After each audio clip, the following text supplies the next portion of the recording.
Hello and welcome everyone. We're excited to have you join us for today's webinar, Harnessing the Power of Full Funnel Marketing. We will discuss how you can create a successful full funnel marketing campaign strategy today. Our presenters are Sean Callahan, Senior Content Marketing Manager at LinkedIn, and Justin Gray, CEO at LeadMD. A couple of housekeeping items first. We invite you to ask Sean and Justin any questions you might have using the Q&A box, and we'll take time to answer those questions during the Q&A portion following the speaker presentations. And in case you want to review this webinar afterwards, just a note that we will be sending a recording of the webinar along with the slides to you via email following the event. All right, and now without further ado, I'll pass things to you, Sean.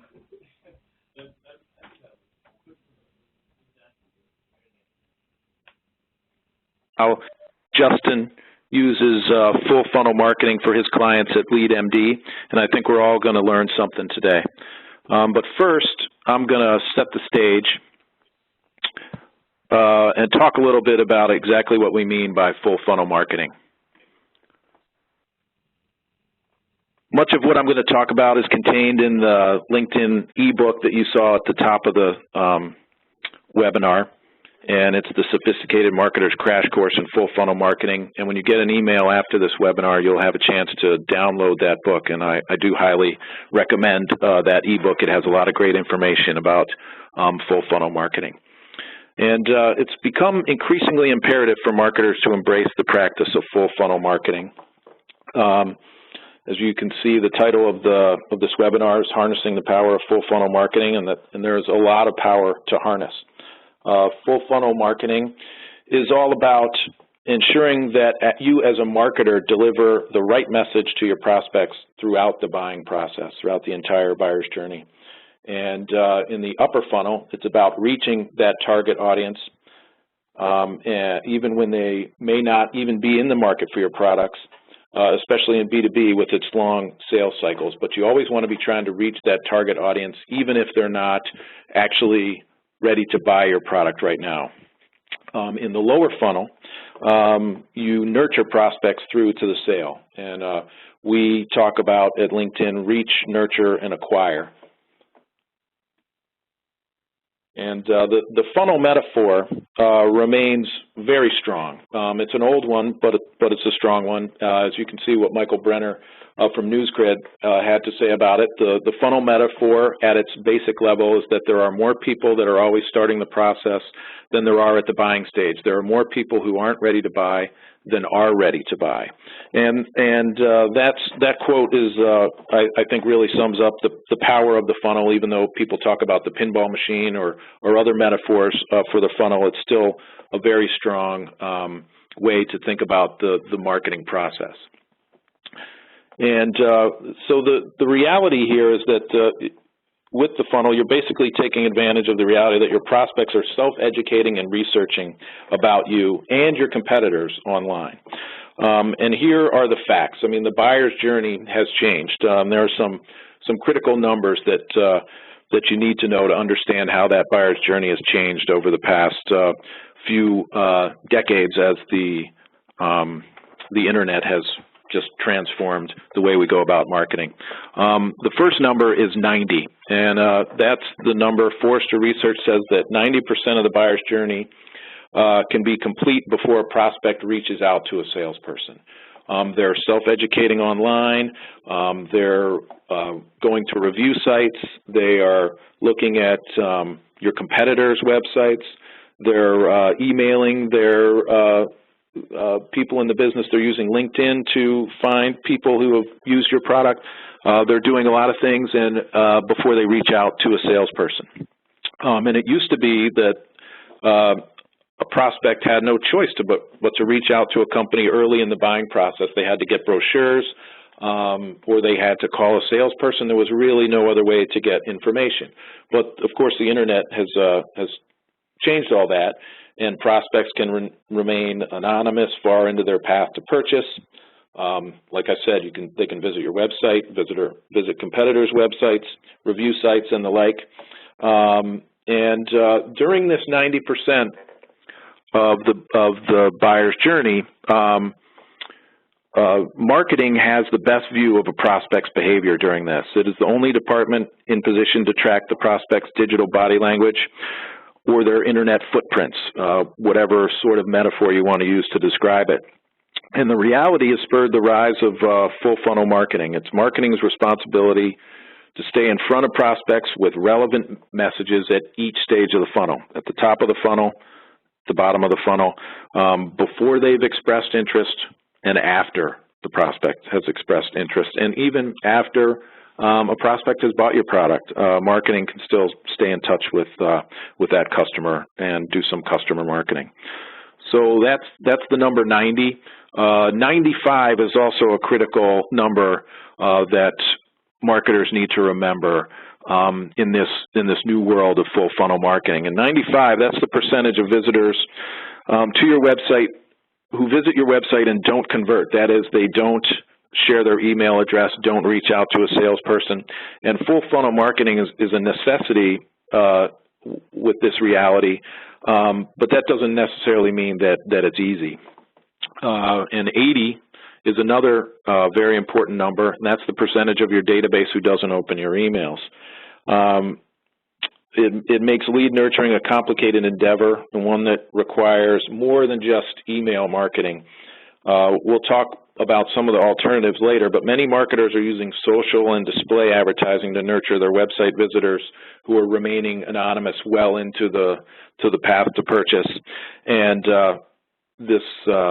the ability to move beyond email and use multi-channel nurturing, whether that's calling prospects on the phone or using social and display advertising, really expands your ability to reach the entire funnel.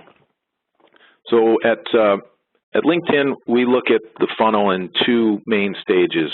The upper funnel is where there's reach. And in the lower funnel, that's nurturing. That's where you have had some sort of contact with a prospect, even if that contact is just that they have interacted with your content or visited your website and they haven't shared their name or their email address. You can still nurture that group of people, even if they haven't shared their email address. And then wanted to talk about another metaphor that I like to use to describe full funnel marketing, which is that it's the new 3 martini lunch. So the funnel isn't the only metaphor for this prospect path to purchase. I like I said, compare it to the 3 martini lunch, and here's why. In the Mad Men days, Don Draper and his compatriots would take clients out to lunch. The talk would be friendly, would be about the industry broadly, and finally it would be about specific products and get around to selling. Today, that getting to know you period takes place online. Today, the lunches or the figurative drinking of martinis and the lunches where you're having conversations about the industry, those are taking place with a light blog post, for instance, is part of that. You show you're a serious player with white papers, and you show your own product in case studies and demos. All of that content marketing is kind of taking the place of the 3 martini lunch. And the other interesting aspect of that is that it's not sales that's really doing that sort of getting to know you kind of introduction. It's marketing with their content marketing pieces. And that's part of this whole shift that's taken place as the buyer's journey has moved online. So let's return to this funnel metaphor and then talk about the 2-stage funnel, the upper funnel and the lower funnel. I want to talk about, as we go along, how the upper funnel and lower funnel differ in their goals, in the tactics, and in the metrics you use to analyze how well these are working. So the first, let's talk about upper funnel goals. The goal there is all about reach. You want to target your audience at scale with content, with display advertising, with other means of branding messages, and you want to build a positive reputation for your brand. Again, even with those audiences who are not in the market for your products right now. And the lower funnel the goal is to nurture. And we're talking about prospects who have shown some sort of interest in your brand, whether that's just visiting your website. In the past, nurturing has focused on email with marketing automation, and that's still a great way to reach your known prospects, the prospects who have shared their email address. But we're able these days to nurture anonymous prospects too. It used to be limited to known prospects, but that's not the way it is anymore.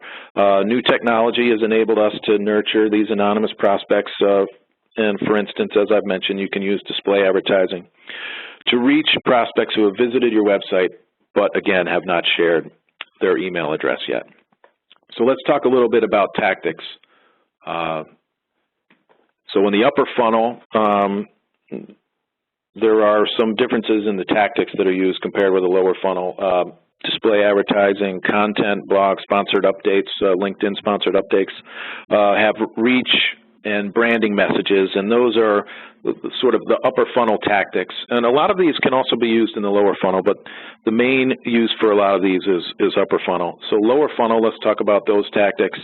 Email, search, PPC, product demos and data sheets, webinars. These are all about engagement, about nurturing, and driving your prospects to become marketing qualified leads or leads that can be passed on to sales. Some tactics work in both the upper funnel and the lower funnel. For instance, LinkedIn sponsored updates work in both levels. A lot of different content works in the upper and lower funnel. Display advertising, it can be used for reach. It can also be used for much more targeted advertising as well. For instance, it can be served to the website visitors through retargeting or through LinkedIn Lead Accelerator. And so, because you have different goals in the upper funnel and the lower funnel, you have different metrics. And so it's the same way you would have different metrics in baseball. Since we're in the middle of some great pennant races right now, let's talk about baseball. You have to measure the impact of a leadoff hitter versus a cleanup hitter, and you do that in different ways. Nate Silver will tell you, one is measured on base percentage and runs. That's the leadoff hitter, and the cleanup hitter is measured by slugging percentage, RBIs, different metrics. So you have different metrics. It's the same in marketing. You're trying to do different things in the upper funnel and the lower funnel, even though they're obviously linked together. Just like a cleanup hitter and a leadoff hitter are linked together. They both work together. With the upper funnel, you measure your reach, your branding, brand recall, branded search, lift in website traffic, especially from your target audience. Those are the kind of metrics that you're using to measure the effectiveness of your programs in the upper funnel. In the lower funnel, you have different metrics. Leads, cost per lead, web form conversions, most importantly, revenue contribution. And these metrics, it's easy to write them down here. Sometimes it's harder to do it in practice. Attribution is a word that's tossed around a lot, and it's difficult to figure out which of your tactics, whether the ones in the upper funnel or the lower funnel, are actually leading to sales, leading to revenue. But the most effective marketers, even though it's difficult, are measuring the impact of their marketing spend across the entire funnel. They're not just using last touch attribution, which can really favor email and search because they get all the credit for leading to the sale if they were that last touch. A more complex and ultimately more accurate way to look at your marketing spend is through algorithmic attribution, which uses more complex math and works on the understanding that a prospect may have read 20 blog posts and seen 10 display ads before finally running across that search term or the email that led them to making the buy and becoming a new customer. I also wanted to point out that full funnel marketing has made marketing a little bit more complex, and it's led to what we call the rise of the hybrid marketer. Today's marketing needs to be like a Swiss Army knife. The marketer needs to be able to understand branding, to understand how to optimize a website, to understand how to create the best SEO, use A/B testing, obviously use email, be an expert in social and content marketing, and also understand the technology that's out there, maybe even be able to code and certainly understand analytics and metrics that prove that marketing is working or, in some cases, not working, and you need to fix it. So I want to talk a little bit about LinkedIn's own approach to full funnel marketing and the products we offer, talking again about the two-stage funnel with reach in the upper funnel and nurture in the lower funnel. LinkedIn offers a wide variety of products that allow marketers to reach their audience at all stages of the funnel. There's on-site display and network display, LinkedIn-sponsored updates, LinkedIn-sponsored InMail, and LinkedIn Lead Accelerator, which all work together to help marketers reach their target audience at whatever stage of the funnel that they're in. So we also offer a full funnel analytics to help measure how well the advertising on LinkedIn is performing. So I wanted to talk finally here about a case study about Cetera Financial Group, which is a company that uses LinkedIn for full funnel marketing. Cetera is a financial company. Its employees are financial advisor, and the key part of their marketing strategy is recruiting financial advisors to join the company.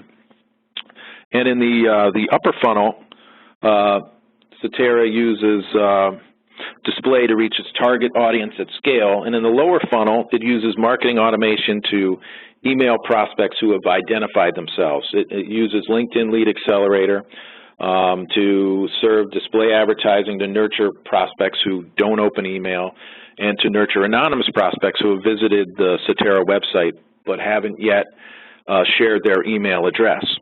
And the upper and lower funnel are kind of inseparable. Many marketers want to focus on the lower funnel. Certainly it's easier to measure and easier to prove results. But in the upper funnel, you don't have to attract prospects. I mean, you have to attract prospects, and if you don't, they won't make it to the lower funnel. So with Cetera, their metrics was revenue was a key one, and they in using LinkedIn, they were able to drive 1 million or more in new business, and they were able to, with people who were nurtured, prospects who were nurtured, they were able to drive 13% more page visits per visitor and 27 more page views per visit.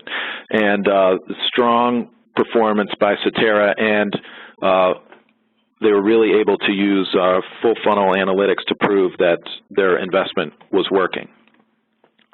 And so, you know, again, I want to talk about the upper and lower funnel being really inseparable.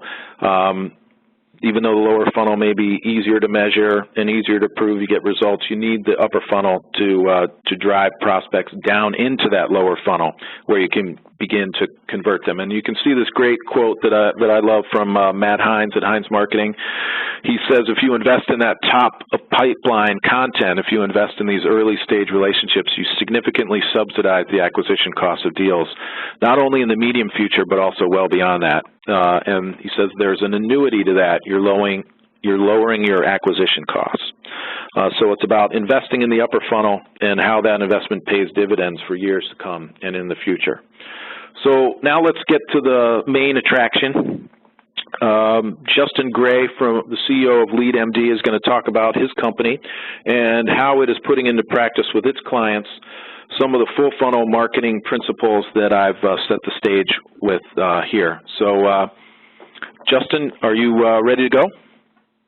I am. Thanks, Sean. I appreciate that intro. So, ultimately, LeadMD is a marketing automation consultancy, but I'll keep the focus on us to a minimum today. But I really like some of the items that Sean led us into there. I guess first and foremost, with 95% of buyers who reach our site and don't convert, and 90% of that sales process being accomplished prior to speaking to any of our representatives, I think what we're really saying is the buyer doesn't want to hear from us, and they really don't like us that much either, and I don't blame them. I think, where we've been in the past has been a large focus on sales, on pulling someone through that funnel, rather than allowing us to enable that process, and that's exactly what I want to talk about here today.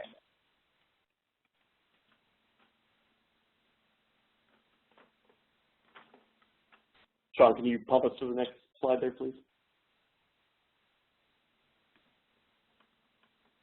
Awesome, thanks.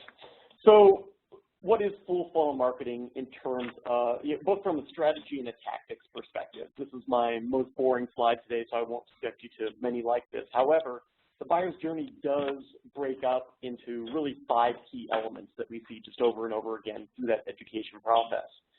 The introduction element, rapport building, onto trust building, a pain reveal, which is where we'll really get to the bottom of what the buyer needs, how we can help them with that need, and then transition us into a solution selling approach. And really that last element is what most marketers will refer to as bottom of the funnel, where we will start actually prescribing and perhaps demoing, although that's not even that popular any longer, and really walking the buyer through the purchase process and implementation and so on. But with that 90% breakdown that we talked about, 4/5 of this takes place in a digital arena before anyone speaks, normally, certainly face-to-face, or even in a one-on-one manner. So some of the items that we can, to speak in marketing terms and actual tactics that align to that process.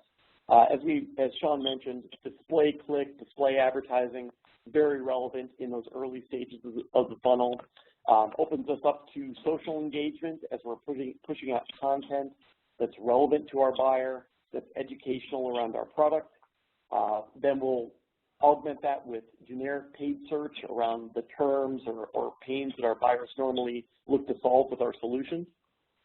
Moving into organic search, and then some of our more traditional methods right here in the middle. So referral, email, brand paid searches, and so on.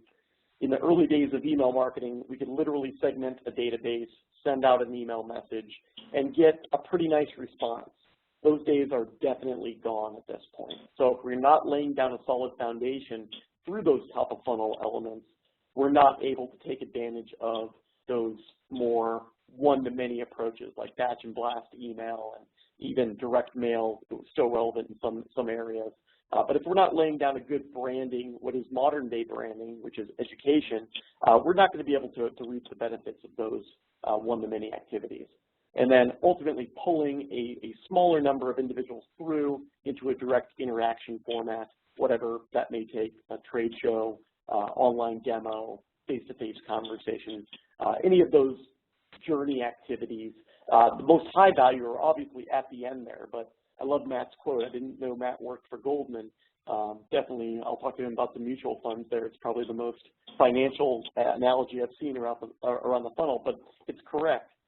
The more that we invest up front in terms of educating our buyer, building our own brand from a trust and a solutioning perspective, the more we're going to be able to reap from those direct conversations, which are traditionally much higher cost and also higher value. But without that qualification up front, it's hard to maintain a good ratio with those direct activities. And so really, when we think about lead nurturing, when we talk to our clients about lead nurturing, and just to set the stage, we've implemented just over 2,500 companies on marketing automation, Marketo specifically, and each one of them comes to us looking for specific tactics that are going to allow them to succeed. Unfortunately, marketing is not always tactic driven. Some of it is really based around not only the strategy approach, but frankly being interesting. So I did envision nurturing and full funnel marketing as a cocktail party. And so that upper funnel really is that group environment where, although the buyer may not be looking for a solution that we provide, they're out there looking for educational content. They're looking to know more. And certainly with today's focus on real-time media, on-demand education, there's a wealth of information out there. And that's why we don't see most of our conversions into our funnel taking place on an asset that we own. Our website is not the stickiest trap that we can set. In fact, we have to be syndicating our content out amongst popular channels where a buyer can consume it, they can put it away and refer to it when it's most relevant to them, they can share it with their friends, they can share it with their colleagues, and they can reference that when that pain does come about. And most of the time, we're educating them about what pains they should be looking for. So if we're talking about marketing automation, it's very easy to dip into a batch and blast type mentality through automation, and that can be good enough. But if we're not teaching the buyer what they should be accomplishing through marketing automation, it's hard to get in even within our own business and try to try to stimulate change. So we really need to be educating within this process. And like a cocktail party, we're providing introductions. I like to say that, if you're going to be at a cocktail party, show up to show up. Come with a really interesting offer. Come with something that is a value add, low friction, and has an immediate wow factor to it. And we'll talk about that here in just a minute. But ultimately, that wow factor is going to allow us to build a brand reputation. So immediately when someone begins speaking to us in that online conversation, they're going to know that we're a little bit different. If we've done our research properly and we put value and effort into developing buyer personas, they'll know that that message is relevant to them and the pains that they see day to day. And ultimately, we want to leave this interaction being incredibly intriguing. So we want to plant that bait that when you fully understand the solution that we're offering or fully understand the pain that you could be experiencing at this point, you're going to want to talk to us, just like getting someone's number at a cocktail party. You may make that connection. You don't exactly know how you're going to use it at that point, but you're going to follow up based on that activity. Likewise, you may choose to throw that number or that card directly in the trash based on the interaction and whether it was relevant or not. So I think that the cocktail party analogy is more than relevant here. And so some best practices around what we marketers like to call first touch. And as an aside there, I would certainly say that the notion of first touch attribution is slowly going the way of the dodo, if you will. That notion of a singular lead source. Marketing is so attributive, and there's so many ways to consume information these days. It's hard to place a value on that one touch and saying that is the source of that lead. We used to see all the time that sales would want to know, where did this lead come from? What caused them to reach out? Today, the answer to that question is not straightforward.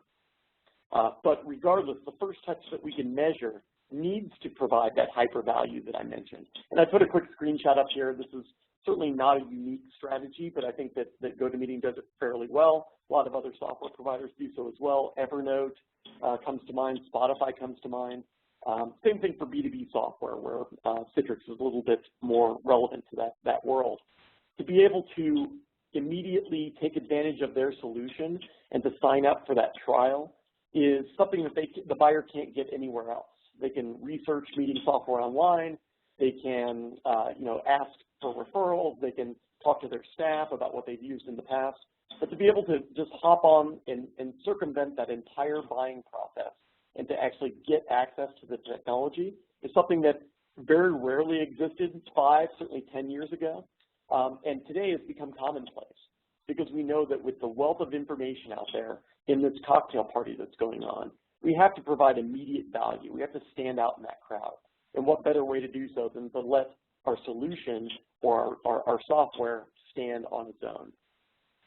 And so as a part of that transaction, we also don't want to ask for a ton. If we are requiring a credit application to download software, we're going to have a good degree of friction there. We're not going to be very successful. So make sure that we're giving first and then getting. And of course, marketers do that via form fills or information sharing, something that's going to continue that conversation. That's the part where those cards change hands or those numbers change hands. But make sure that we've accomplished these first items before we ask for that additional information.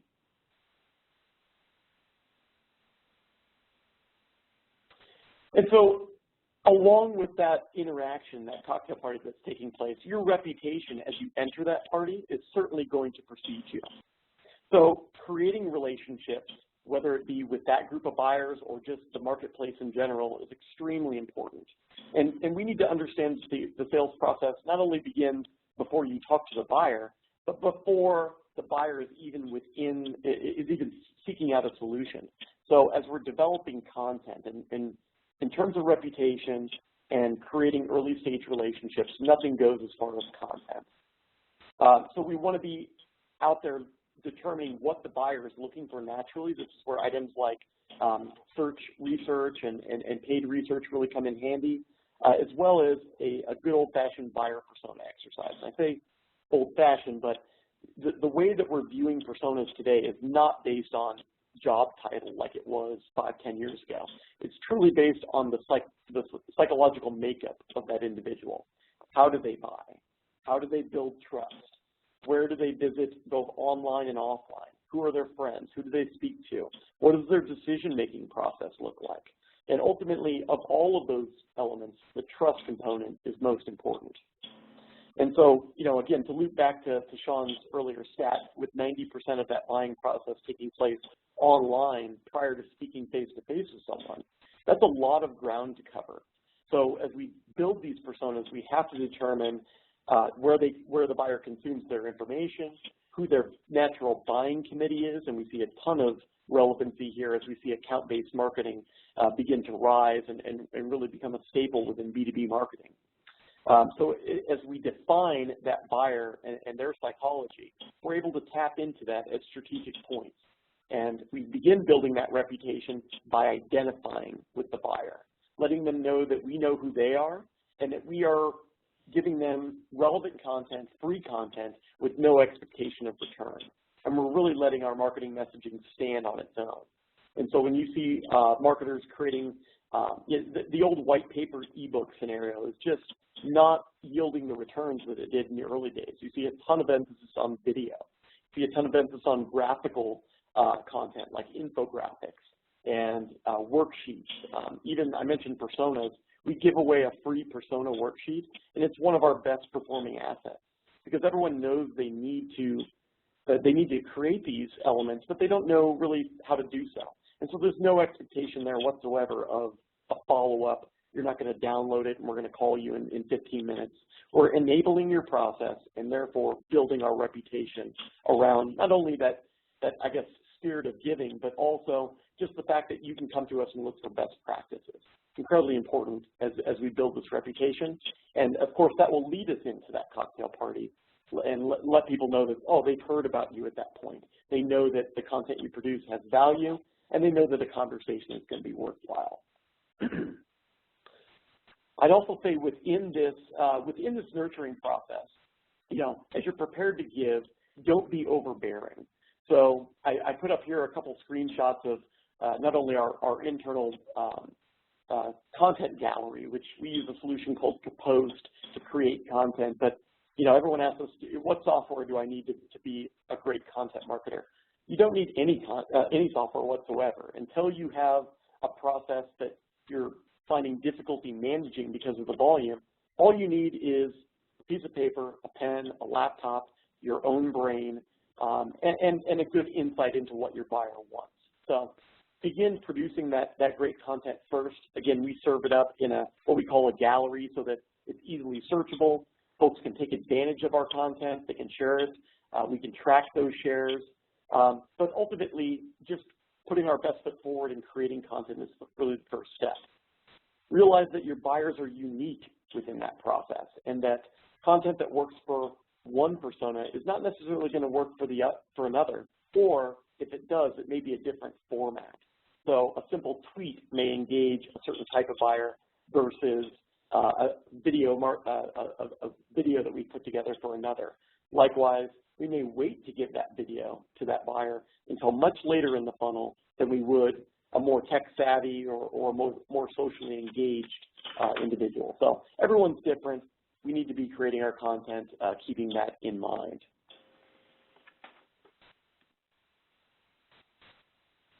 And so ultimately, along with that content creation, and this is a big, I'd say, gotcha that we see with a lot of marketers, is that they're not keeping their online profiles up to date. Obviously, this is a LinkedIn webinar, and I can tell you that anyone we speak to in business, that's our first stop is to determine what, who is this person on LinkedIn, who are they connected to. So make sure that you're keeping those other relationship aspects up to date. Make sure you have good recommendations, you've got a good log of projects or accounts that you've been involved in, keep case studies up to date, make sure that you've got a good online footprint yourself. If you're authoring, let's say, nurture content and you don't have any blog contributions, that's not a good dissemination of responsibility there. So make sure that you're spreading the love around and keep that profile recent and relevant. You have to be adding value across all these channels. There's not one that succeeds without another, so just keep that in mind. And ultimately, with this profile, the quickest way to kill trust is to add friction. So if you want someone to stop consuming your content, give them a call after they download an ebook. I guarantee you they will not be in a rush to consume your content going forward. So that reputation and how you act when someone consumes your content also plays into that trust factor that we spoke about earlier. And then finally, one of the largest elements that's really overlooked in terms of content, with all the investment that we make, all the time it takes to create, do we measure the engagement? And no matter how you choose to do this, I mean, LinkedIn provides some great tools. Again, we use Kapost in this manner. A lot of people are using Salesforce CRM or a marketing automation tool to manage this. But how well is our buyer? How well is our content resonating with our buyer? Who's sharing more content? Where is it being shared? And what are our most popular channels based on different types of content? So what works best for video? What works best for longer form content like an ebook? All of this should be measured, and your decisions on your new content production should be based on this process. If you're running into your director's room, office or your VP's office and saying, I've got a great new idea for a great piece of content, the first question out of their mouth should be, why?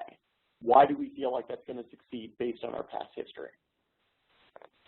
And ultimately, as we always say with this relationship metaphor, look for love within this process. We're not looking for a quick fling. We're not looking for a date. We're looking to foster a long-term relationship, which entails, again, a ton of relationship building, providing hyper value at the beginning of that funnel, empowering the buyer with education. And then as we move into the customer cycle, and again, one of the most neglected areas of the buying process, make sure that we're continuing to nurture that customer, but of course relevancy is huge there. So are we teaching them how to be a better buyer? Are we teaching them how to use our software solution? Or are we teaching them about other services that we provide? That tends, demand generation has gotten such a big push lately. We often forget about customer marketing, and that's frankly one of our best opportunities. If we go back to Matt's earlier metaphor, our highest yield is going to come from our existing customers. And so as we move on to the last little chart that I've got up here, this is something that also gets highly overlooked as we look for that relationship, and that's who are we focusing on? And this is a sample from an actual client. I won't mention any names, but you can see where all of that content resides, and that's at those very early stage, anonymous, open leads, top of funnel buyers that have not yet moved into an opportunity process. What about those later? If we look at this matrices, those customer pieces of content are just a huge opportunity to foster those relationships and keep them coming back for more again and again. So if we keep that focus on looking for love, we'll be able to focus on the bottom of the funnel just as effectively as the top.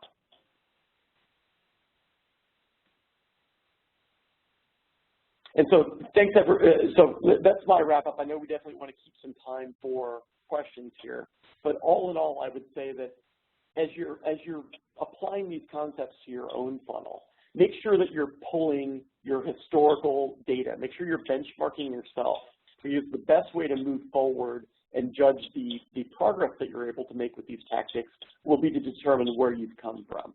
So another often overlooked step, make sure you know how your funnel is performing today, and then when we augment and we add these additional items, certainly content, how are we accelerating that buying journey in that process?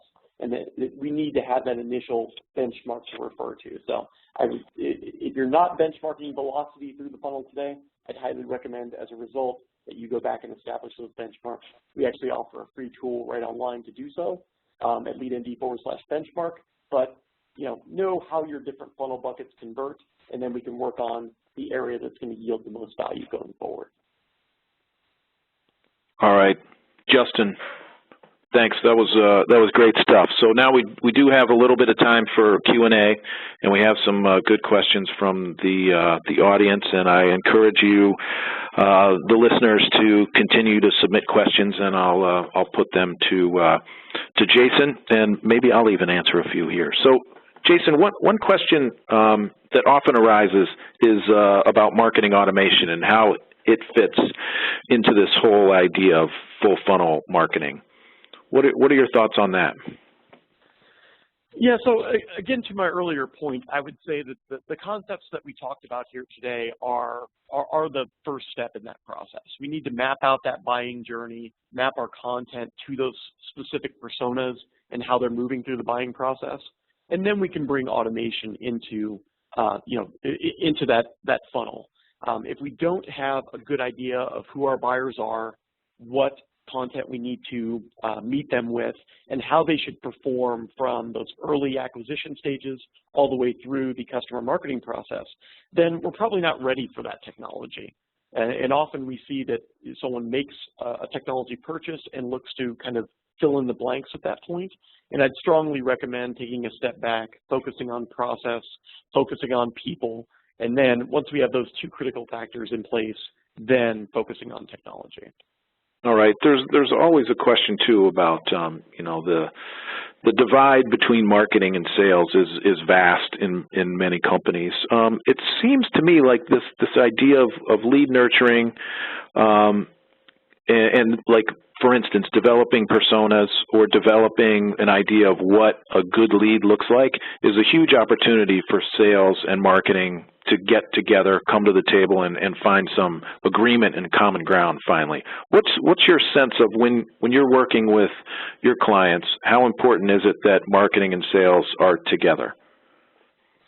Yeah, I would say that certainly buyer persona establishment is the largest opportunity to gain a huge amount of value from sales. If you want to have the best day as a marketer ever, spend a day with sales. Take in the conversations that they're having with prospects that you've generated or nurtured, determine what those objections are, determine how those buyers react to the messaging that you've put together and that they're disseminating to those prospects, and build that into those personas, and then keep that process going over time. You can't revisit a persona often enough, at least on a quarterly basis. We should get back together with our sales counterparts and just take a look at how those personas are performing. Are people exhibiting that same behavior? Folks that we thought were a certain persona, are they converting? Are we winning those opportunities? What can we do to adjust our messaging to help circumvent some of the issues that we see in the buying process, or to augment more leads into that funnel? So I think it's probably the best part, the best opportunity to have sales and marketing really align and come up with a uniform definition of those buying buckets that they see, those persona buckets. So if you haven't done that, I would say that it's a huge opportunity and just a really fun exercise as well.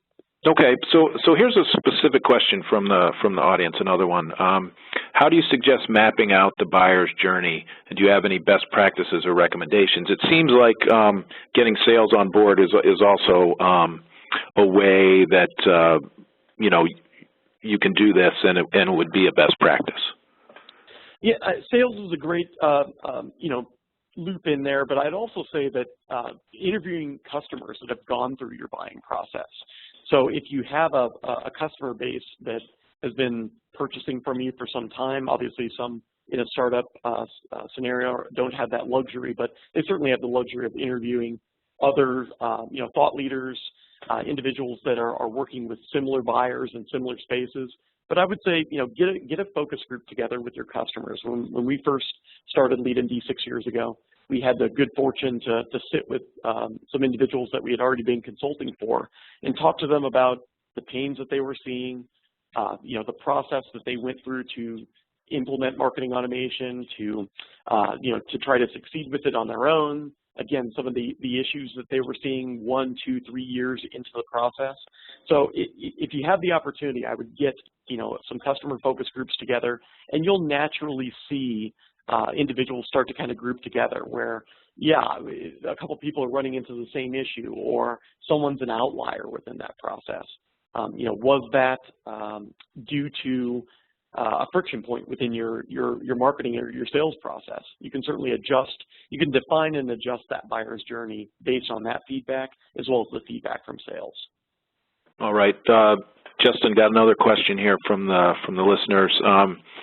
How much emphasis do you put on visual identity and visual quality of the content brand in that first touch? And I want to add something. I know in the past I've had discussions about video, whether you can go sort of low-tech in video or you need to, have high-tech sort of really strong production values. What do you come down on one side or the other there? Yeah, my designer will probably kill me, but I couldn't care less about, well, I guess there's a certain cutoff point where degradation of quality just becomes, a friction point. But I would say that I choose relevancy and speed over quality every single time.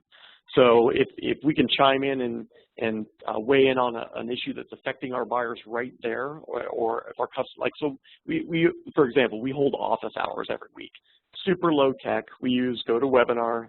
Our customers can get on there and ask any question that they want. We don't shine it up. We simply disseminate the recording afterwards, and it's one of the most valuable things that we do. It costs us literally nothing or a fraction of nothing. I think GoToWebinar is $49 a month or something along those lines, but it's one of the most valuable activities that we do. And you see this a ton with thought leadership videos and interviews. If you have the opportunity to up the quality of those, great. But certainly if that's going to cost you speed to market around the message on something that's incredibly relevant right there, I'd err on the side of relevancy every time. Okay, so relevancy and speed over beauty, I guess. Yep. Either way. Okay, so here's a very specific question. I don't know if you have the experience to answer this one, but I thought it was very interesting coming in here from the listeners. So they've got independent sales reps, and so how do you make them understand the need for their involvement in a CRM system, and how do you allay their fears that automated marketing will render them obsolete?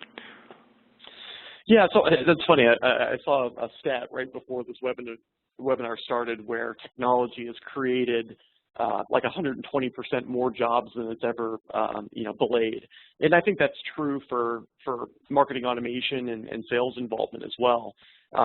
Certain products, certainly if your product, solution, service, whatever you're selling, has the relevance for a sales individual within that cycle, they're never going to be replaced. If you talk to folks like Joe Rowley, who's a huge social selling proponent, I think the traditional view of a sales rep is certainly becoming quickly extinct, but the view of a coach and a consultant who can walk someone through the issues that they might see, solve those issues with that product that's being sold, and really make that buyer better at their job or better at solving whatever that problem may be.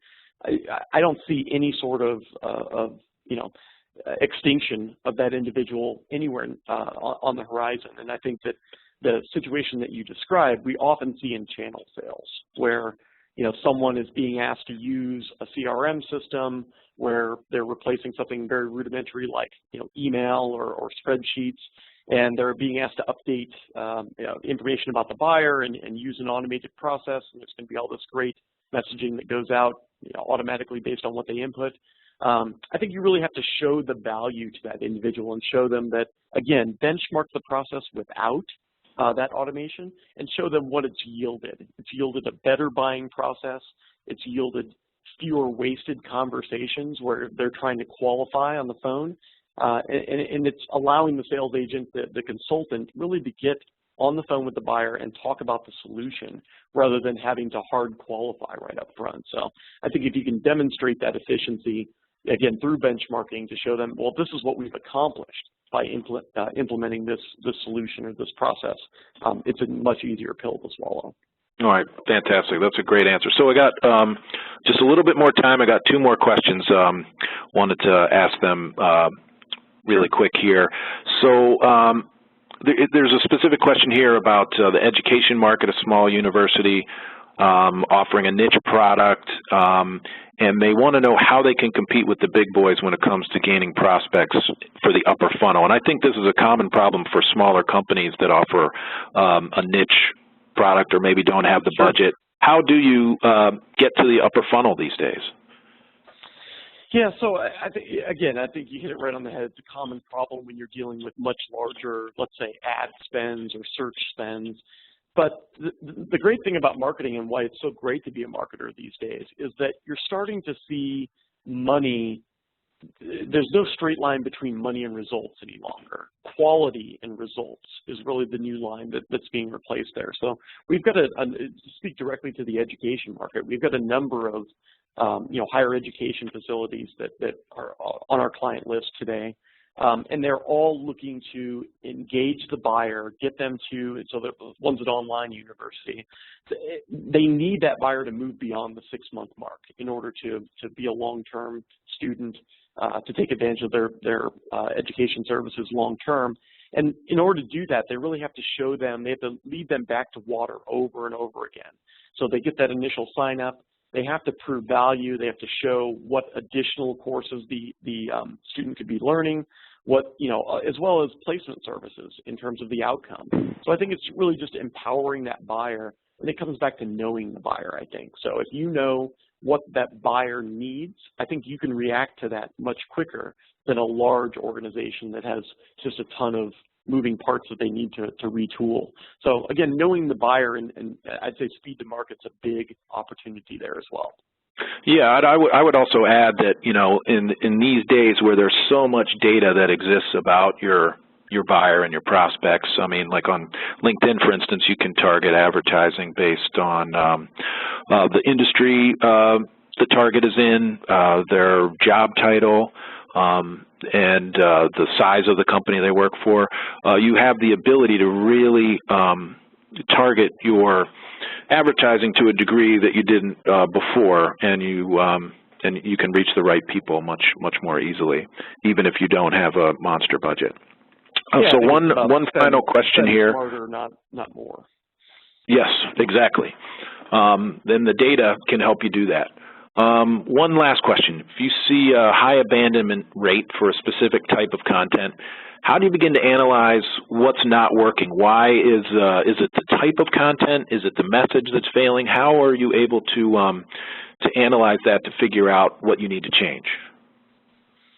Yeah, so I think the A/B testing in that problem really is the first place to start. Does that content work through other channels? Does it work if you remove the gate? So if you've got a gate in front of that, if you're requiring a form submission to consume it, if you can run those little experiments, you can start to hone in on what the issue truly is. I think most times that we see poor performing content, our natural propensity is also to go to that A/B test scenario, but then when we look at the content, we say, wow, this is really boring.